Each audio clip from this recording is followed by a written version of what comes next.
suppose I'm a sort of cultural Anglican, and I'm greatly looking forward to interviewing the Archbishop of Canterbury here in Lambeth Palace. One of the things I want to ask him is how he reconciles his pro-evolution stance on the one hand with his believing in miracles on the other. Archbishop, this programme we're doing is centred on the Darwin Centennial, which is 2009, as you know. So it's mostly about evolution. And I'm well aware that you and I will have no disagreements about that. And I take it I can assume that. Yes. What I have noticed, though, is that a great many of your flock don't actually realise that, so to speak, the high command of both the Church of England and the Church of Rome are fully happy about Darwinism. I mean, for this documentary, I had a session yesterday with some school children, and they were frankly incredulous when I said that the Pope and the Archbishop of Canterbury were perfectly happy with Darwinism. Does that worry you, that there's a sort of mismatch between your position and theirs? The whole thing is surrounded by a lot of urban myths, isn't it? The Yes. relation of science and faith. I would, I think, just put in a word about Darwinism. Okay. That means such a lot of things. It can mean a set of highly plausible hypotheses which no one has superseded about evolution. It can mean the things that people associate with people like Spencer, a particular kind of social philosophy. God forbid. Exactly. I don't think we have any disagreement about that either. Yes. So if Darwinism means that range of stuff, I'd have some questions, but simply as a theory about evolution, Yes. not a problem. Okay, good. But I think it is worrying that there's a disconnect here. And I think it's perhaps a bit symptomatic of the lack of a sense of history in some modern Christians. I think the fact is that in the 19th century there was, looking back, surprisingly little high-level squabbling about this. It was something which churchmen and theologians considered, reflected on. Some were positive, some weren't so positive. But the huge kind of tribal hostility towards evolution seems to me more of a 20th century thing. And even quite recent 20th century. Fairly recent. Yes. You can look back 6 decades or so and see it as a bit of a minority thing. It's certainly got a lot more leverage now than it had then. Yes. But do you think you ought to be sort of getting out there and as it were, banging the drum for evolution a bit more? Because, it's all very well me banging the drum, but You would, wouldn't you? I would, wouldn't I? And it would be awfully helpful if you did. Well, I think, yes, some of us have said things about creationism and our worries about creationism as a theory muddying the waters. And again, the very word creationism illustrates the kind of confusion that I find most annoying. Of course, I believe that God created the universe. That's something on which we probably disagree. But, I don't think that commits us to reading the first chapter of Genesis as a moment-by-moment account of No, how species but then, originated. isn't there a mismatch then between what you as a sophisticated theologian say to other sophisticated theologians? Of course we don't believe in Adam and Eve. And yet, priests in the pulpit talk about Adam and Eve as, if you ask them, they'd say, well, it's symbolic, it's a metaphor, but somehow they don't give that impression when talking to the congregation. I suppose it's so ingrained, that the scriptural language of Adam and Eve is symbolically so central, that some primordial error in the human creation happens and things go wrong from there. And the shorthand, the story, is Adam and Eve, so people use that. I wonder how much more serious it is than people talking about the sun rising and the sun setting, which, we regularly do. Yes. I'm sure that most clergy, if you pressed them, would say, well, if you're asking me, was there someone with a little identity card marked Adam somewhere in the Middle East 4,000 years ago, they would have some problems. Well, more than that, they'd say, no, of course there wasn't. Yes. And indeed, Christians have said that since about the 2nd century. Yes, they have. And yet, the symbolic language which the parson in the pulpit is using doesn't give that impression. And so slightly more naive people in the congregation will go away with the idea that the parson really does believe it. Yes, I wonder. I think I'd want to ask some questions of clergy and congregations as to how they do take it, because I suspect that a lot of congregations are actually more sophisticated than that as well. They know the sort of language they're using. When you talk about school children, especially school children who have no regular contact with the life of the church, then, maybe it is something that conveys itself as plain literal truth. Yes. One of the criticisms that I've faced, I think from you and from others, is that I don't do sufficient justice to real theologians and attribute a sort of naive Christianity to people who don't deserve that. That, of course, is true. But once again, I wonder whether you're over-optimistic as to how sophisticated people are. I mean, do actually your congregations know any sophisticated theology any more than I do? That's a perfectly fair question, I think. But I wouldn't underrate the native intelligence of the average congregation. You start talking to people after a service, or you start talking over a discussion group, and it is quite surprising what people will come up with. Yeah. Even, well, I shouldn't say even, but in quite deprived contexts. You go to a council estate parish, people will still ask you some quite tough questions after a sermon. And I think it's a great mistake for us as clergy to underrate the intelligence of congregations. Yes. When you say you don't believe literally in the creation story of Genesis, and you do believe in evolution, and so do I, to me, creation would be one great big miracle. And you seem to be happy with other miracles. I mean, I take it there are at least some of the miracles of Jesus that you'd be happy with. Yes. Where do you draw the line? I mean, how do you decide, no, I don't accept Adam and Eve, but I do accept, what shall we say, the virgin birth? I think you start with asking what kind of text you're reading. You read the first couple of chapters of Genesis. What does it sound like? Well, it's not close-at-hand reportage. It's poetic. It's set in a kind of mythical time, dream time, as an Australian Aborigine might say. And that's the level at which it seems to work, again, as Christian readers have recognized for a long time, or some have. I think with the Gospels, the problems are different. You're dealing there with texts which emerged within a couple of decades of the events they purport to describe, and therefore they're not the same kind of thing. That's the first question I want to ask. What sort of texts are you dealing with? Yeah. Second is, within those texts, assuming they're within a finite time frame from the life of Jesus, 3-4 decades, 2-3 decades, how can you see the traditions being shaped? Are they getting a bit more complex, a bit more elaborate as time goes on? Are they sticking to a basic central theme? Is there convergence between more or less independent strands of tradition, which might make you want to take the record a bit more seriously?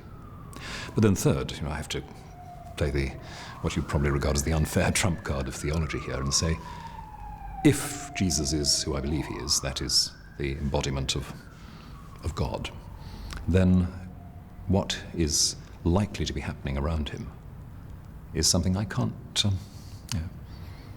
deal with a priori. Yes. Well, I've read some of your works, and I was eagerly looking for some reason why you believe actually in God at all, let alone that Jesus is the Son of God. And I didn't really find anything. I mean, what I found was a presumption that God does exist and that Jesus is his Son, and you kind of went on from there. And so it was sort of a lot of talking about responsibility for God and things like that, yes, but not actually why you believe in God. And it's a very hard one to answer. I believe in God, I suppose, fundamentally, because it makes sense of the world I live in, the life I live. It gives me the best perspective, the most comprehensive perspective I can gain on the kind of world it is and the kind of life I should be leading.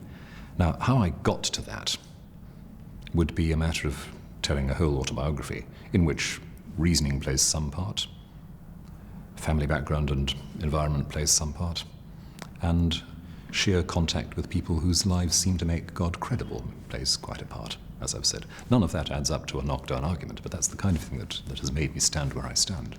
But couldn't it just as well have led you to be a Muslim or a Jew or indeed a Valhallan? Are there Valhallans? This particular history couldn't, no. No, but your personal history. But doesn't that almost make it less plausible, the fact that it is your personal history? It means that I can't simply talk to the Muslim or the Valhallan and say, well, look, here's the facts. Make your mind up, it's perfectly clear, isn't it? I'd have to argue quite strenuously with a Muslim or a Buddhist as to why my version of believing in God or the holy was more comprehensive or more resourceful, more creative, if you like, than theirs. Well, the one thing it wouldn't be convincing would just say, well, I happen to have been brought up Anglican. No, exactly. Yes. That gets you nowhere. Yes. That gets you nowhere. But for example, if I were talking to a Buddhist, and I've got a lot of Buddhist friends whom I really respect very deeply and have learned a huge amount from them, I think what I might say in talking to them is, this is a wonderful philosophy, and an extraordinarily rich practice. What it seems to me to say, though, at the end of the day, is that there are some aspects of being human, that is, the desirous, the passionate bits, which, at the end of the day, need to be left out. I believe Christianity gives you something to do with those bits, and therefore I'd rather be a Christian than a Buddhist, because I read the world as a world in which those aspects of humanity are important. But does some of that come from the fact that you believe the Gospels? You mean there's a sort of circularity about yes, it? Yes. Very likely, yes. But I don't think that stops the argument happening between myself and a Buddhist, and Okay. I think I can get some way with that. Yes. I have known Buddhists become Christians, so Yes. occasionally. Maybe the other way around. Of course, I know Yeah. plenty of Christians who become Buddhists. But the thing Yes. is, people do change. Yes. Now, when you accept the odd miracle here and there, but not very much, I mean, do you accept the virgin birth? I do, yes. You accept- now, the gospel attestation of that's not very strong, is it? I mean, isn't it more or less a mistranslation from Isaiah? The proof text that St. Matthew uses is the current translation, the current Greek translation that he was familiar with. But the story doesn't depend on the proof text. Matthew is, if you like, looking around for a text to support a tradition that he knows. I see. And there is a text which, although it's arguably a faulty translation of the Hebrew, makes him think, yes, so there's my prophecy.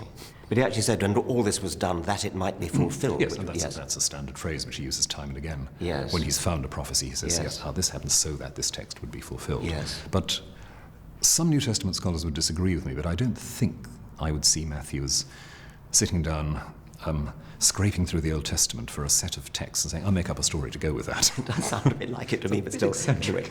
Yeah. Now, I have scientist friends who are Christian, and one of the reasons why they are so passionately anti-creationist is that they feel it's a kind of blasphemy to allow God to become a kind of what shall I say, conjurer almost, a sort of magician who magics things into existence. They feel it's a grander, more respectful conception of God to think that he created the laws of physics, say, and then let everything happen. Doesn't your acceptance of miracles, like the virgin birth, and I dare say some others, cheapen that a bit? I don't think so, because if we're talking about the creative power of God as something constantly, absolutely sustaining everything that happens in its regular way, what about those possible circumstances where things come together in such a way that an exceptional, level of divine activity can come through? That's how I'd see miracle, rather than God looking down and saying, I think I'll fiddle with the works there. Yeah. But here is a set of circumstances which gives God space to do something Right. extra within the Do system. you see what my colleagues mean I when do, they say it's a absolutely, I do. cheapening? And I think a God who is, if you like, constantly intervening to adjust the balances couldn't have done a very good job in the first place. Yes, well, that's right. Yeah. So I rest very strongly on the sort of picture that St. Augustine or Thomas Aquinas would give, that God is the primordial form of activity. God is the energy on which everything, after which everything acts. Yes, I've read passages of your works in which you say that. It seems to me a bit of a stretch to go from a word like energy to a conscious being who listens to your prayers and intervenes with miracles from time to time. Because energy sounds impersonal, you mean? Well, yes, energy is a rather grand concept, which once again I feel is kind of being brought down if you bring miracles in at that point. But is it brought down if you associate, love and intelligence with it? Because that I think is what people have wanted to do who've talked in this way. If the highest form of act we can imagine is something that brings in love and intelligence, then any fundamental, comprehensive, final kind of activity ought at least to be like that, to have these characteristics of love and intelligence. I think that's what I'd want to. Well, it sounds like an importation to me. But can I turn to another topic?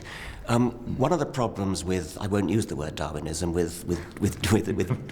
actually perhaps now I should use the word Darwinism, is that people find it a bleak, cold, ruthless, rather immoral view. And I've always said to that, well, maybe it is, but tough. I mean, if that's the truth, it's the truth. People often turn to religion as a form of consolation, and I've always felt about that, well, again, what is consoling doesn't necessarily have to be true. But do you in fact think that without God, the world would be a bleak, lonely, friendless place? There are plenty of people who don't believe in God who don't strike me as bleak, lonely, and friendless. I'm talking to one. I believe you have some friends. But I don't know, I'd feel that without God, there would be some dimension of human life that was never fulfilled, never allowed to come to fruition. As a Christian, what I believe is that we're made for a relationship with God, a relationship which in the New Testament is talked about in terms of being like a child to a father, which the mystics talk about as the bride to the bridegroom, and so on. A kind of ultimate intimacy, which is the fullness of joy and of life, and unless you believe in God, that dimension isn't there. Now, some people live into that very fully, talk about it very eloquently, or indeed are silent about it very eloquently. And while I can't claim to be in there with the mystics, I get some glimpse of what they're talking about. That wouldn't be there if I didn't believe in God, obviously. So not bleak, cold and friendless in the sense that instantly the lights would be switched off, but there will be something less about humanity. Well, I hear what you're saying there, but to me, it sounds a bit like a sort of dependent child. Well, that's very interesting, because I think that's exactly what the New Testament and a lot of the Christian tradition has to fight against. Yeah. Yes, there's a huge amount in religious language that makes us sound dependent and almost thumb-sucking. And then you come back to the central image, which is of what's it like for Jesus to be a child of God? Well, dependent isn't a word you use about him. There's initiative, there's freedom, there's the capacity to do new things, there's healing, if you accept that, there's forgiveness, sort of liberty. So I think one of the interesting balances in the Christian picture of humanity is, yes, of course, you're dependent upon God, you can't get away from that, but it's a dependence that sets you free. It's in one of the prayers that we use every morning, whose service is perfect freedom. And I think a lot of Christian thinking, a lot of Christian practice is walking that tightrope, century after century, falling off on one side into kind of arrogance and wrong kind of autonomy, falling off on the other side into being childish and letting other people run your life for you. But there is a balance. We're using a kind of poetic language here, which is not a thing scientists are normally supposed to do, but let me try my own attempt at answering the question that I put to you. I think a grown-up way of living in the world, indeed in the universe, is to say we are alone. Maybe it's bleak, but there's a sort of nobility in facing up to that, in saying let's really try to understand where we've come from and where we're going. Let's throw away the blanket of security and let's face up to reality, the finiteness of life, and yet the grandeur of the universe in which we are so fortunate to find ourselves. Does that resonate with you at all? I think it's wonderful. I think it is a noble ideal. It seems to me, though no more and no less, a poetic construct than anything else we've been talking about. Correct, yes. And I would, I suppose, come back and say, what's this word nobility? Yes. What exactly is that about? And I would also say, given that there's risk involved in any stance we take, exposing yourself to the reality of God, as far as I'm concerned, is not looking for a comfort blanket. It's actually stepping into the most demanding and sort of turning inside-out relationship you could possibly be in. The last thing you should look to God for is that kind of security. Yes, I'm not sure what I feel about that. Archbishop, it's very kind of you to have this interview. As you may know, the program we're doing is about Darwinism, and I take it we don't have any disagreement about that first. Well, so long as we're clear what Darwinism means here, I wouldn't want it to be thought of as that great swathe of social philosophy and ethics sometimes associated with Darwinism, Spencer and people like that. Nor would I. Glad to hear it. Darwinism as a theory of how evolution works, a highly plausible, highly credible theory about biological history. I don't have a problem with that. Do you see God as having any role in the evolutionary process? For me, God is the power or the intelligence that shapes the whole of that process. As creator, God's act is the beginning of all creation. So by setting up the laws of physics in the first place, in which context evolution takes place? Things unfold within that. What about intervening during the course of evolution? I find that rather suggests that God couldn't have made a very good job of making the laws of Yes. physics in the first place if he constantly needs to be adjusting the system, adjusting the works. And I think that's a slightly different question from the question of miracle, though, again, it often related, overlaps. isn't it? It's related. But if you think of miracle as God watching something going on down there and occasionally thinking, oh, I better fiddle around with that a bit, or I better intervene there, that has the same sort of problems. If you think of miracle as those sets of circumstances in which somehow or other the underlying action of God breaks through the surface to create something new, I think that's consistent with an underlying stability of divine action. There are evolutionists who call themselves intelligent design theorists who find sort of particular gaps in evolution which they otherwise find difficult to understand, and they invoke God for this particular moment, this particular jump in evolution. You've always, I think, had problems with this notion of gaps. The God of the gaps is an old cliche, isn't it? And 20th century theologians, I think, spotted some of the weaknesses there. Why should God create a system in which there are gaps, unless he simply wants to leave a track of his presence? So that would be my worry about that kind of intelligent design language, that it depends in the wrong way on the limits of our knowledge.